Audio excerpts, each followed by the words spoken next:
The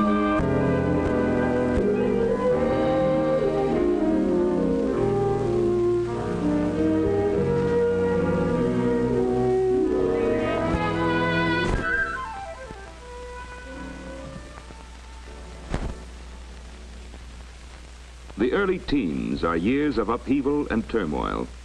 They're years of physical and glandular change, new and wider relationships with people, and new inner feelings in the early adolescent. Parents of almost every child find the age of puberty or early adolescence full of problems. The knowledge that these difficulties are normal and usually only temporary helps to turn family friction into more constructive channels. Let's watch some of these youngsters as they spend Friday afternoon and evening. We'll see what some of the common troubles are. Sally, Joan, and Kay are typical teenagers. Each has her own personality, but they're all normal. Their actions may seem excessive, but that's normal for teenagers. For instance, that giggling. The unconstructive criticism of school. Personally, I think Mr. Aldrich's classes are just a waste of time. If he can't teach any better than that, I can't be bothered studying. Why, you know, this morning we spent 20 minutes before we even opened a book or read anything. The criticism of families.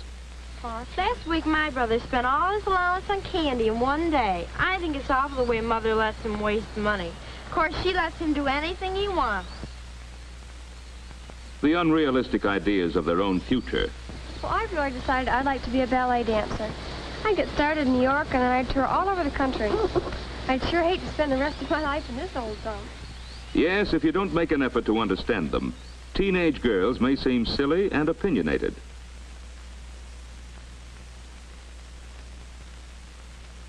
And the boys. Best pitcher in the National League. He is nice. Ah, yes, he is. He can't throw the ball. They want to prove their own importance by making themselves heard. That combination of new lung power, changed voices, and boundless energy is hard on the neighbors. Give him a lot. They seem to spend hours in completely useless activity. They quarrel a lot, but the gang sticks together. There are no girls in it. They are passionately interested in sports. And hero worship from afar is common.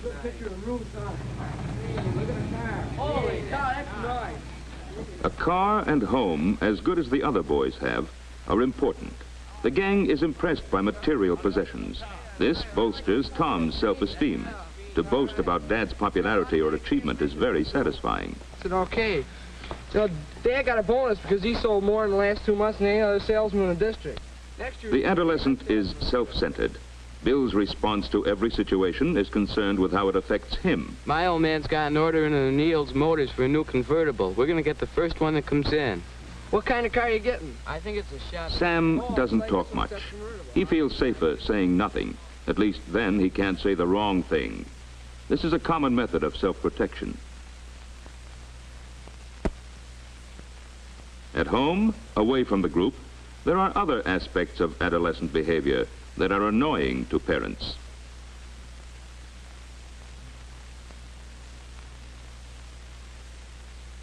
There's the untidiness.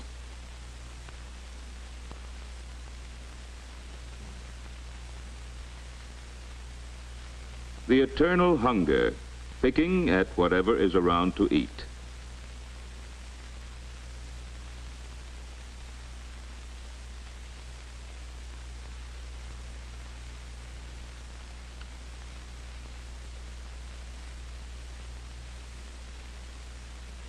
It's certainly annoying to Mother, who has plans for what is to be eaten and when. But the universal appearance of these adolescent traits leads to the conclusion that they are normal and based on real needs. Kay is quite mature for her age. She's well adjusted, accepting her defects and trying to make the most of her assets.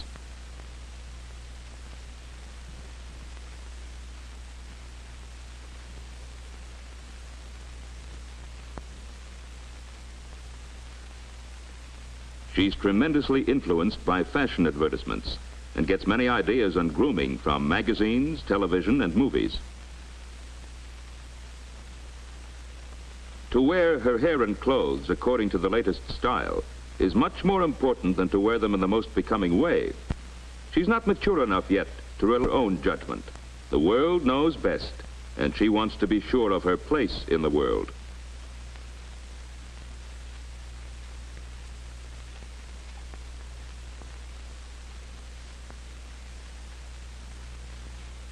Mother may have other opinions of what looks best, but of course, Mother has old-fashioned ideas. Kay's mother is always a little overwhelmed by the extremes to which her suddenly grown-up daughter carries her ideas of style.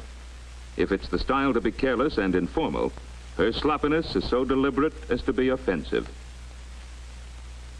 But Mother has learned that these things are usually temporary. The less said about them, the more quickly they wear off. Objection often brings friction without any change. Half an hour after she has left her friends, she's on the phone to them again. Hello, is Joni there? It seems unnecessary, but there's a real need for talking to others in the same stage, for constant reassurance of her standing as friend and equal. Hello, Joni? Look, I've got an idea. Why don't we go down to Johnson's after supper? Maybe some of the gang will be there and we can cook up something. Gee, Kay, I'm awful sorry. I can't go. I have to stay home tonight. Well, why don't you ask Sally? Maybe she can go. Okay, I'm awful Joan sorry. is not Bye. as independent as Kay is, perhaps because she hasn't been encouraged to stand on her own feet. There is no friction in Joan's family life. Her mother finds her a very good girl, not headstrong and flighty like so many of her friends seem to be. She takes her schoolwork seriously, perhaps too seriously. She has high standards for herself, and if she falls below them, her insecurity and worry are increased. Joan seems to be coming quietly through these difficult years, but the stress and strain are there and result in an almost complete withdrawal from people. She does a lot of daydreaming, imagining herself as the extrovert that she is not. She goes over and over little events in her life, reliving her successes and suffering through her failures all over again. Joan doesn't have emotional outbursts. Her safety valve is her diary. Here, she is herself, letting off emotional steam and clarifying her thoughts about growing up.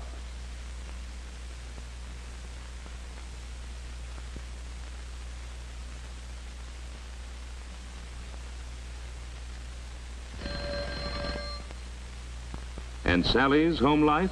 Her mother doesn't intend to relax her discipline now, just when Sally needs it most. Oh, hello, Kay. Just a minute, Kay. Mother, can't I even answer the phone without you listening in? Sally, I don't want you going out tonight. You've been out far too much lately. All right, Kay, I'll go. I suppose Mother will make a fuss, but I'll be there.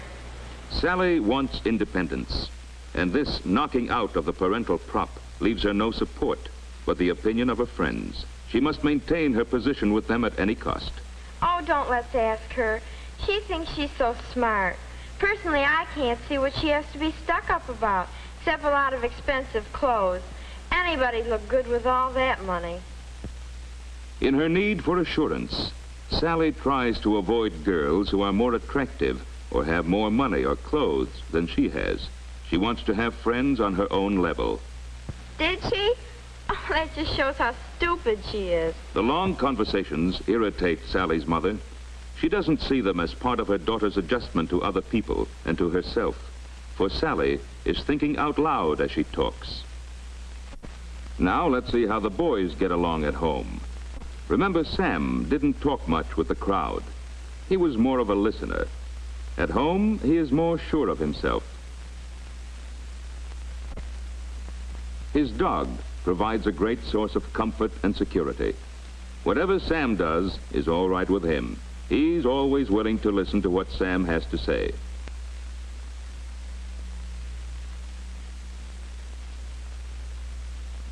But there are many questions Sam wants to ask.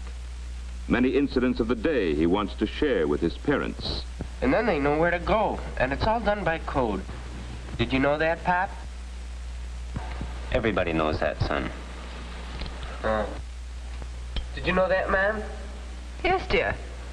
Oh, by the way, I wonder if we could go up and see old lady. Sam's parents sometimes think he talks too much. They don't realize that their son wants to practice his conversational ability on them. Someday, when he is sure of himself, outside, they may have difficulty in finding out what his thoughts are. On the other hand, Tom, who talked so much about his father's achievements, seems most unappreciative of them at home. And he seems to have no ambition.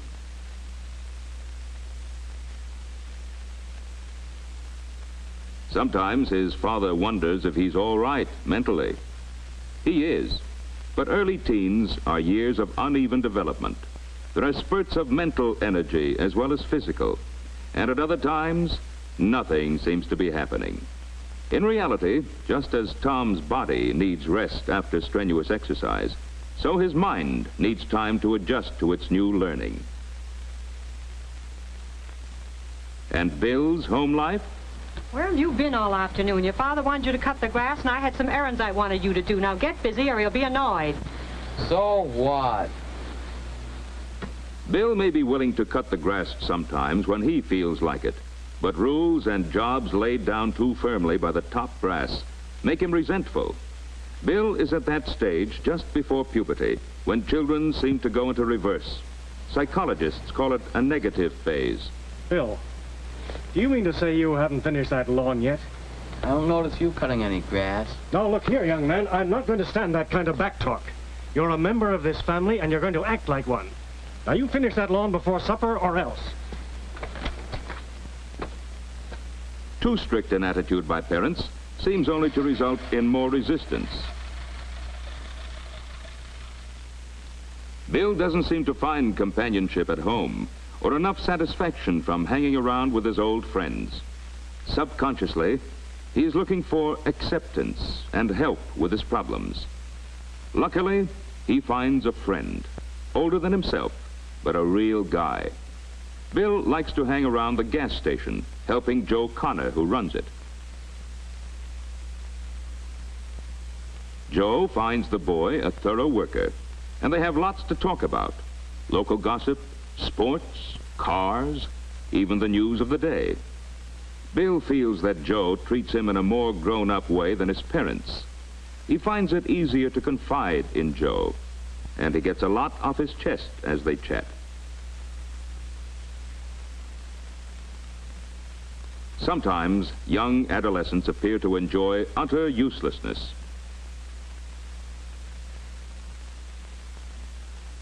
But this boundless energy can be directed into useful channels. Sam and Tom belong to the Boy Scouts. Like most teenagers, they enjoy constructive activity and a planned group project. It can be any community group, but organization is needed to ensure that there'll be enough boys there to carry out the program successfully.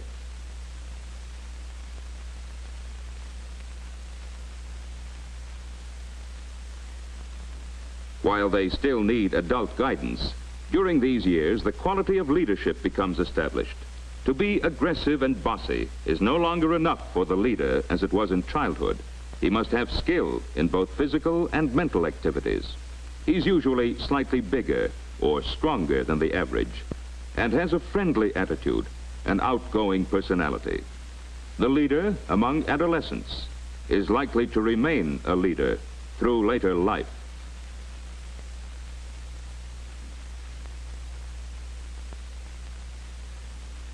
As they move out of the sphere of home influence into the community, young teenagers feel the need of their own kind. They begin to patronize hangouts.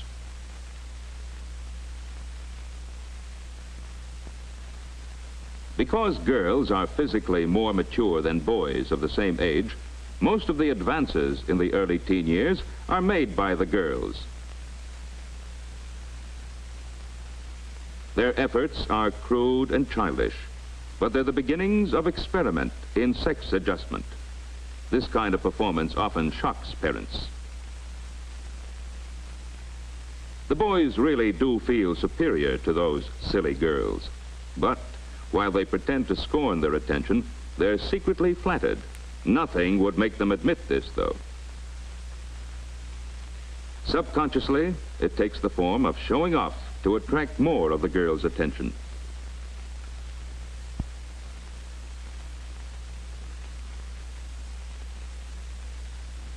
Kay and Sally didn't get far with the boys, but they found a substitute, identifying themselves with a glamorous movie actress who is very popular with men.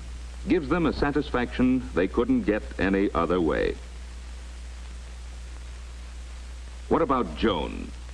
Doesn't she care for any activity or feel a need to admire and love someone? She does, but she has her own quiet way of working it out.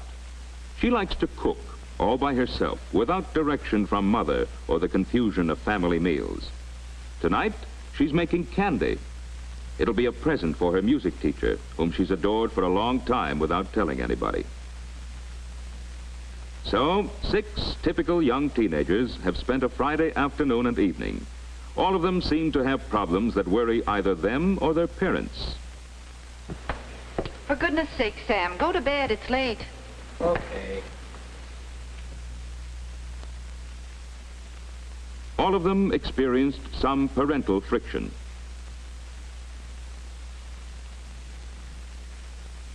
All want independence. All of them feel some stirrings of interest in sex, either openly or secretly.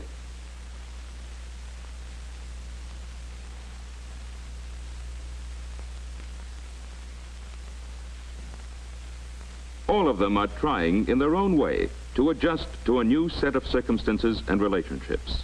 Tom's parents recognize this. They're willing to help in the making of these adjustments. As well as showing his interest, Tom's father respects him as a person. Did you have a good meeting tonight? Oh, it was okay, but half the fellas didn't show up. No? Maybe there was something else going on. Nah, they had dates. Seems like the fellas are always going out on dates now. They never... He doesn't pry into Tom's affairs. The way is left open for discussion. He tries to be helpful.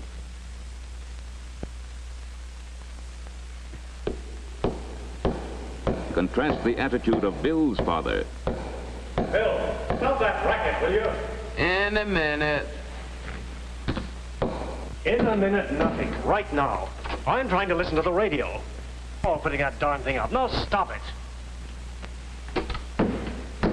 Did you hear me?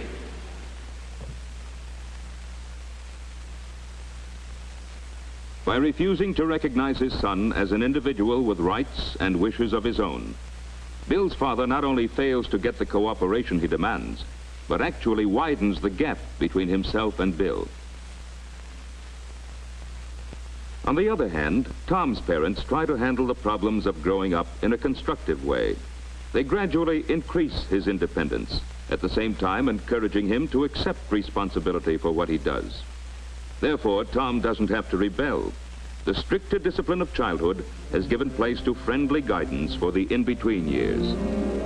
Of course, having understanding parents doesn't eliminate all the problems, but it goes a long way towards lessening the tensions that give to early adolescence its name, the age of turmoil.